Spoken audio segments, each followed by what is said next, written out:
මිත්‍රයා මම කිව්වා අපි ශ්‍රී ලාංකිකයෝ විදිහට ඇමරිකාවට යන්න කැනඩාවට යන්න අපි ආසාාවෙන් ඉන්න. ඉතින් අදනම් මම ඉන්නේ ඇමරිකාවේ ඉතාමත්ම ප්‍රසිද්ධ ඒවගේම ලෝක ප්‍රසිද්ධ ස්ථානය. මේක තමයි පෙනිස් කේව් වයිල්ඩ්ලයිෆ් පාක් කියලා කියන්නේ. මාර්ගික ජලයේ බෝට්ටුවක යන්න යන්නේ. ඒක තමයි පළවෙනි වැඩේ. මේක අවුරුදු මිලියන ගාණක් පරණ ස්වභාවික ගුහාවක්. පෙනිස් කේව් කියලා කියන්නේ පෙන්සිල්වේනියාවේ උමං කියන එක. මේ ඇමරිකාවේ පෙන්සිල්වේනියාව ගොඩක් මේ නිදිවලට ප්‍රසිද්ධයි. ඉතින් ඒගොල්ලෝ ලස්සනට ඒවා පෙන්නනවා. ඉතින් ඒ වගේම මට තව දෙයක් දැක්කා මේ ඈතින් පෙන් ලස්සන හෝටලය 1875 තමයි ඒක ඉදි කරලා තියෙන්නේ. ඉතින් අවුරුදු එතකොට 100කට 150කට දැන් කිට්ටු අවුරුදු 150. මේකට ඇලෙක්සැන්ඩර් ග්‍රැහම් බෙල් මහත්මයා ඇවිල්ලා මේකේ නවත්තන් ගෙන තියෙනවා. ඉතින් ඒ හෝටලේ තමයි ඔබ අර ඈතින් දකින්නේ. දැන් මේ උමම් මාර්ගේ ගිහිල්ලා ඊට පස්සේ අපි යනවා මේ අක්කර ගණනාවක් පුරා පැතිරිච්චි මේ සත්තු ඉන්න උද්‍යානට. ඒ සත්තු ඉන්න උද්‍යානට ගිහපාම විශේෂයෙන්ම බයිසන්ලා, එතකොට ටයිගර්ස්ලා, අපේ රටේ කියන හඳුන්දිවියෝ, ගූර්ඛයෝ, ඒ වගේ ගොඩක් අය ඒවා අපිට බලා ගැනීමේ හැකියාව තියෙනවා. ඉතින් මේ ගමනේදී මට ගොඩාක් උදව් වුණා මගේ මිත්‍ර මයුර, ඉසංකා සහ පවුලේ උදවිය. ඔවුන් තමයි ඇමරිකා පුරාවටම අපි රැගෙන ගොස් මේ ලස්සන තැන් පෙන්වන්න අපිට උදව් කරේ. උන්ට ස්තුතියක් මේ අවස්ථාවේදී පුද කරනවා. පෙන්සිල්වේනියා ඒ ටුවර් එකේදී ආපු විශේෂම ස්ථානයක් තමයි හිස්ටොරික් පෙනිස් කේව් ඇන්ඩ් වයිල්ඩ්ලයිෆ් පාක්. ඉතින් අපි ඇතුළට යමු. මේකට ටිකට් එක එක්කෙනෙකුට දෙකටම $50ක් විතර යනවා. පැය 2.5 සංචාරයක්. ඉතින් අපි ගිහිල්ලා බලමු එහෙමනම් ඇතුළේ තියෙන ලස්සන ඇලෙක්සැන්ඩර් ග්‍රැහම් බෙල් මහත්මයා හිටපු හෝටලෙ බලාගෙන අපි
අපි දැන් සූදානම් වෙන්නේ පොළොව තුල තියෙන ඒ උමං මාර්ගයට යන්න. ඉතින් ගොඩක් සීතලයි. අපි ගිහිල්ලා බලමු ඒ සුන්දර දර්ශනය.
With that being said, our cell phone count went up by 1 this past couple of weeks.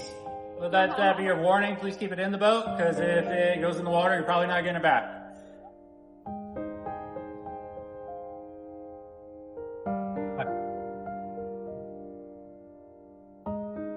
So all of the water for the cave comes out of the wall on the left-hand side. It's spring-fed water, so it's a mix of aquifer water and the water from the valley up above. It's about 11 million gallons of water a day.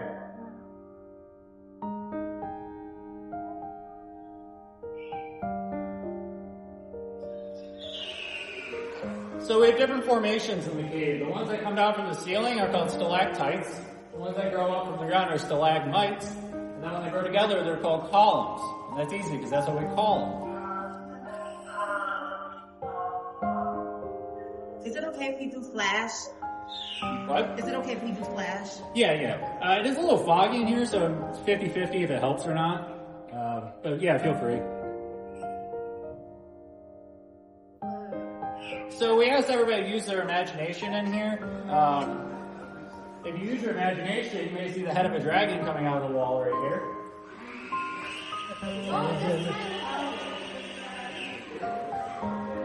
And then right to the left of that, we have our tallest stalagmite, the Statue of Liberty.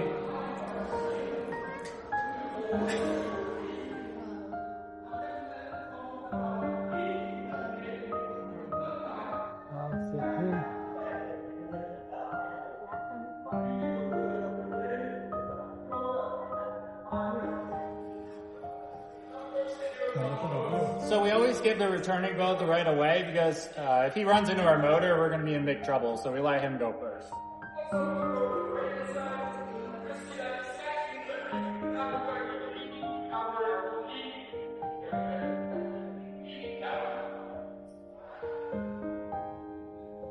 And as you go past, it's going to transform back into Lady Liberty. Howdy. Good Jake.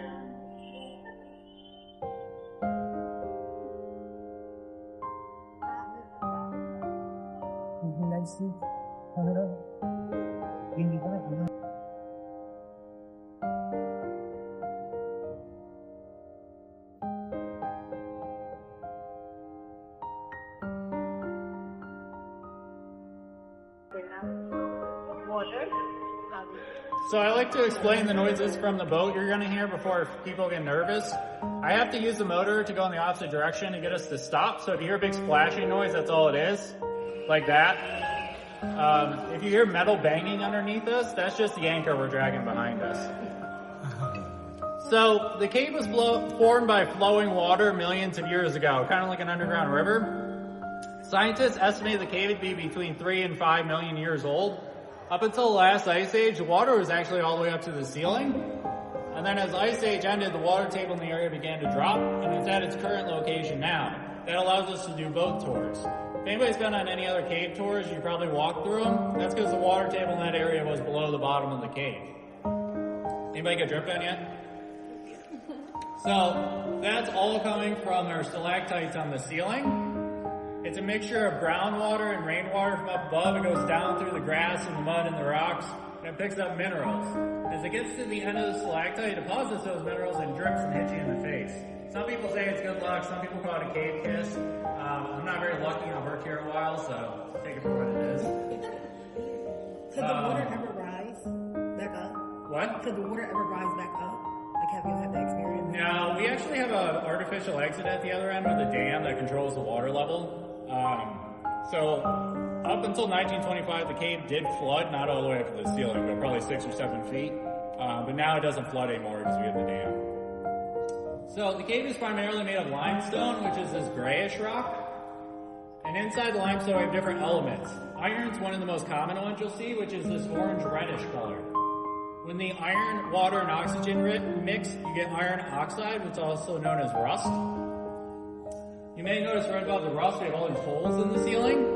Those are actually old whirlpool formations when the water was all the way up to the ceiling.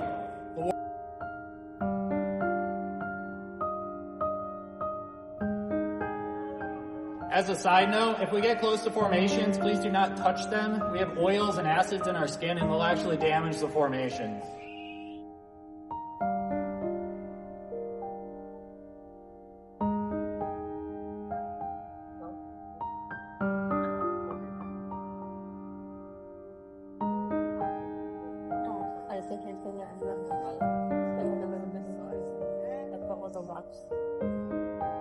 up off these rocks that kind of look like melted ice cream.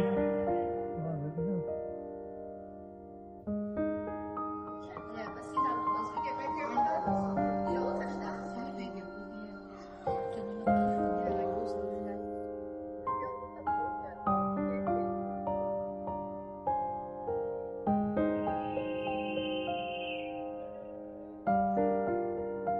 So I'm actually going to use my flashlight for this portion because our spotlights are a little intense. We call this the Garden of the Gods. You guys may have heard of that national park out west. Well, we have our own small version here. On the right-hand side, this formation here, I think kind of looks like an eagle with its head turned to the left and its chest puffed out. If you keep going to the left, you have a big stalactite going down to a stalagmite. And I think the stalagmite looks like the guy from the box of fish sticks, the Gordon's Fisherman. If you keep going to the left, we have a little boy chasing a cow over a bridge. That's right. Or you may just see a bunch of rocks and think we're crazy. That's fair too. So I mentioned there was whirlpool formations that made holes in the ceiling. One of the holes up here exposed a mineral. And it looks like gold. It's actually called iron pyrite. It's known as fool's gold. Back in the mining days, they would dig it up and think they struck gold, and then go to trade in and realize it's not worth anything. And keep going to the left, and right in front of us we have this big formation that kind of looks like a bird was hanging out there, or maybe somebody spilled paint. That's called a flow stone. As the water flows over the rock, it deposits minerals. The white is from calcium, the red is from the iron, and the green is from our lights. Now it's not too impressive because it's in its very early stages, but if we came back in a couple thousand years, it would look like this mature one down the wall.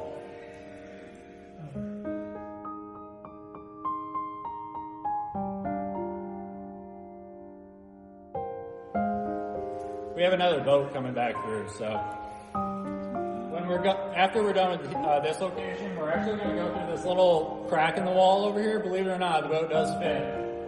Everybody on this side of the boat, though, the ceiling slopes in, so you're going to have to duck one at a time as we go through. Please don't all duck at the same time, because you'll actually rock the entire boat, and it makes people very uncomfortable. Sometimes people scream. These boats were made specifically to go through that passage, so there's only, you can stand up in it. I have, it's cold. You can do it. On purpose of the boat flipped. No. It was for when we do maintenance in here. Sometimes we have to like hop off the boat and then crawl up, and even with waders on, it's cold. Do y'all ever have bats down here? What? Bats down here? Say no. Somebody asked about bats. Currently, we don't have any bats in here. They actually only hibernate in the cave from November to the beginning of April. In the center of the room, we have our local legend, the Ninny Lion. And then off to the left, and depending on how old you are, it's either Buddha, Jabba the Hutt, or Shrek. So this is the largest room in Penn's Cave, and it was the first one discovered. It's about 60 feet to the ceiling, and then you got another about 30 feet before you get to the surface. It was discovered in 1795 by a preacher named James Martin. He was walking around on the ceiling, or not on the ceiling, on the surface, and he found a 5-foot hole in the ground. He decided to crawl down it, which led him to about 100 feet behind the lion. There's that opening in the wall. And that's where he popped out. When he was walking around down here, he discovered a few things. One, the cave's full of water. Two, he found Native American artifacts like charcoal, arrowheads, beads. So he discovered the local Native American tribe discovered this centuries before. They just didn't tell the Europeans. Well, James Martin went back out, told people, that's why we're all here, and they brought materials back down and started building rafts. They went back the direction we just came, and they found the second natural opening, the big hole in the ground. Back in those days, it was covered by trees and vegetation, so you couldn't really see it, so he wasn't just oblivious.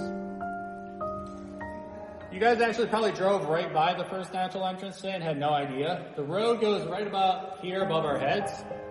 And in the parking lot, there's a Pepsi machine in the back. And you walk down that depression, there's a fenced off area. That's where that 5-foot hole in the ground is. It's still there. If you look off the right-hand side of the boat, there's like these white formations. They're not icicles, they're called soda straw formations because they're hollow on the inside like a straw. Water drips down the center, the torches. Well, one of the tour guides smacked that with an oar and it rang like a bell. It has a bunch of hollow passages in it. Well, they thought that was something fun to do, so from 1885 until about the 70s, every tour that went through here smacked that. Well, eventually when they came in the 70s, they hit it so many times they broke it. So now if you hit it with a stick, it doesn't make any more noise. But we've learned a little bit since then. We don't hit anything with sticks down here anymore.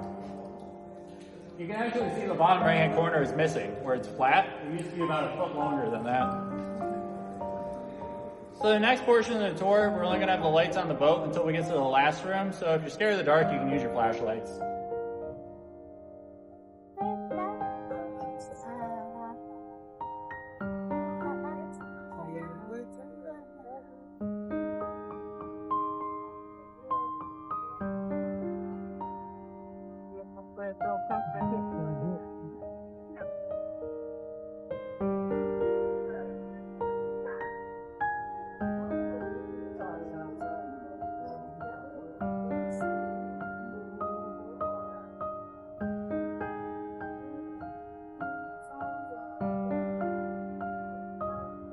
So there is like a dead end passages like that. Yeah, there's a lot of passages in here. Some can fit people, some can't. Quick and fit.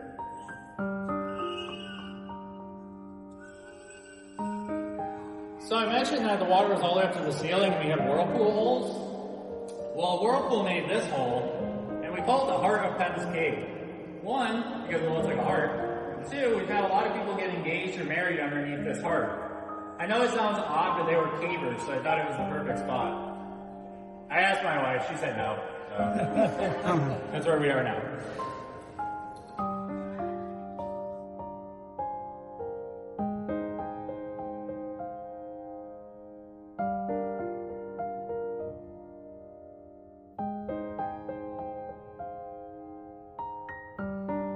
Depending if it's a male or a female. They're actually North America's most deadly animal. That's because you guys probably see the videos of people at Yellowstone that get too close and they get run over. That's why it's the most dangerous. You can see them on the wildlife tour. They're very cool animals. If you don't want to go on the wildlife tour, you can taste them in burger form in the cafe. They're actually quite delicious.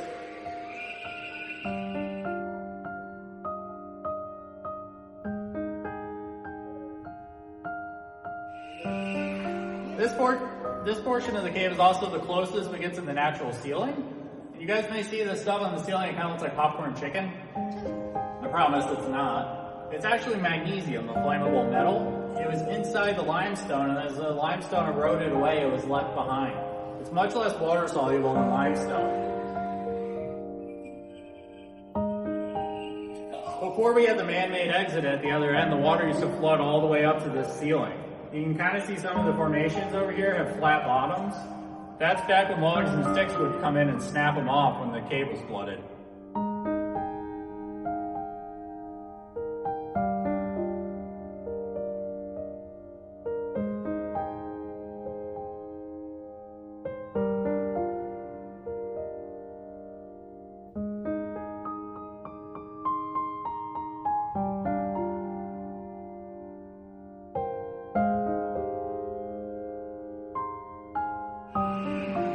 So when we started doing tours down here 140 years ago, they had to use torches and throw them up on ledges so they could see where they were going. One of the ledges they used to throw it up on was this one over here. It used to be crystal white like the minerals below it, but all the years of torches burning and leaving soot actually stained the formation. And now that the cave doesn't flood anymore, that soot and ash will be there as long as we do tours down here. A lot of the stuff they did back then, they didn't realize was damaging to the cave. They were just making do with what they had. But luckily, we've learned a little bit since then.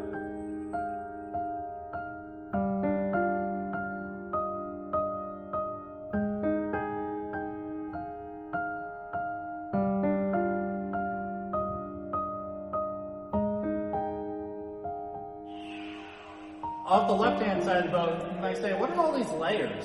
That's actually ancient seabed. Millions of years ago, scientists believed Pennsylvania was underneath an ocean, and the sand and sediment settled to the bottom and it was compressed into rock, which is where we get the term sedimentary rock. Well, limestone is one of these rocks. You can see all the different layers, and some of them are very dense, like this layer, and there's no water that came through it. Other layers are less dense and let a lot of water through, and you can see all the formations that we get. Here's a sail, this big body, this little tiny head.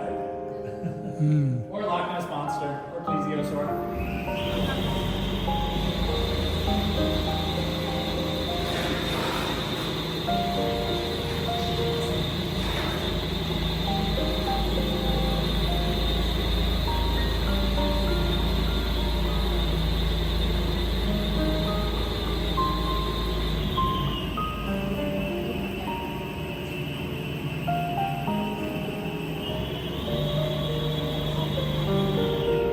look off the right side of the boat on the ceiling, we have a shark fin, or a batwing, or an alpiner. But I like to say shark fin because the shark just had lunch. That's from the iron in the rock. When it rains and water comes through the rock, it makes it look like that bright blood color.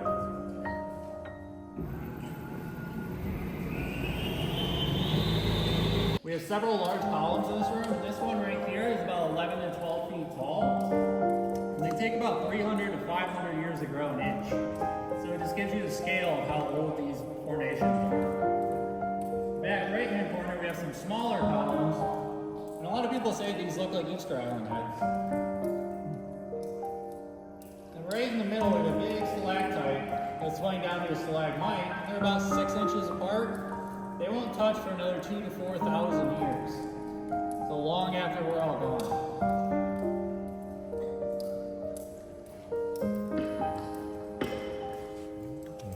So, if anybody's really scared of the dark, you can use your flashlights, but unfortunately we have a boat behind us, but I can still show you what semi-darkness looks like.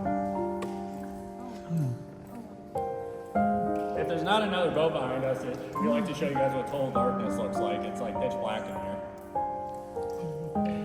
If you look off the left side of the boat, we have a southwest sunset.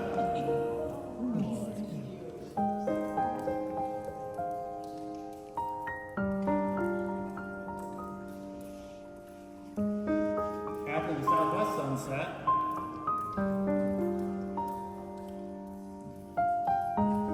we get the moon.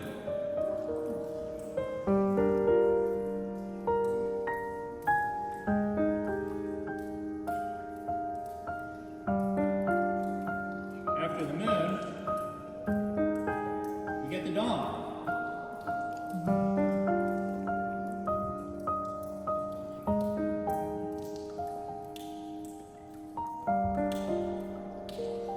And then my personal favorite,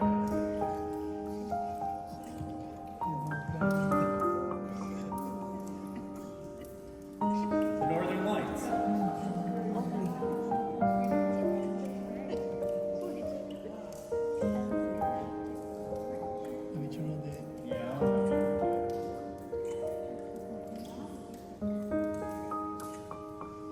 A little bit of daylight so everybody can see what we're doing.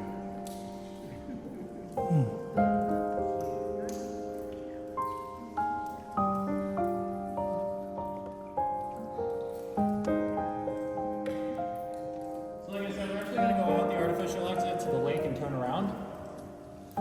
As we're going through it, the tunnel's a triangle shape, so everybody's going to have to watch your head, so please face forward. When they built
cave එකින් පස්සේ නැවත වතාවක් අපි ලැස්සි මේ පෙනි කේව්ස්වල තියෙන ඒගොල්ලොන්ගේ ලස්සන සත්තු ඉන්න ෆාම් එකක් තියෙනවා.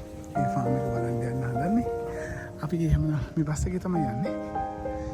අපි ගිහිල්ලා බලමු ඒ බස් එකේ අවුමක්. When we stop, you can move around.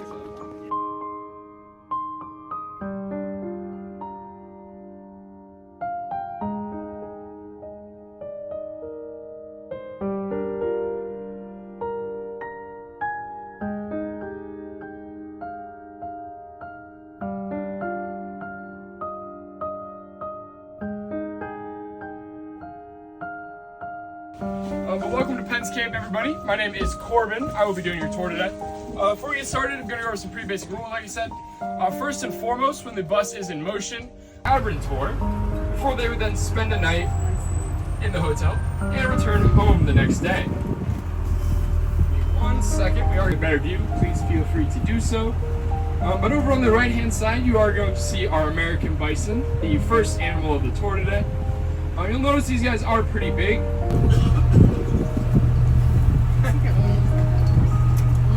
So I want to go ahead and welcome everyone to the bulls like to do is actually they're going to find a nice pile of mud. They're then going to pee in the mud and roll around in it to use it as a went out on a date last week and she still hasn't texted me back. So I can't say everything. Unfortunately though, that did go extinct back in the 1870s. You're fine. So then in the 1910s, we brought these guys in from out west. And so nowadays there's about 900 wild out in the town of Benezet, which is located in Elk County as well. They also grew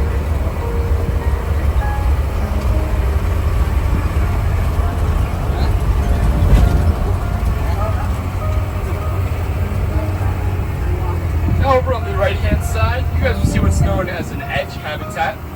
So they're wearing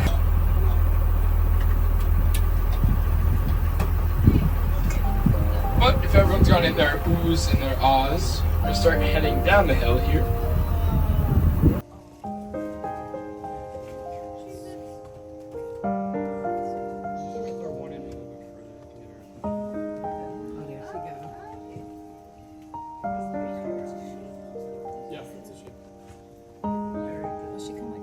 Yeah, she will. She just got to keep an eye out for the other wolves. So like Washington State and Oregon.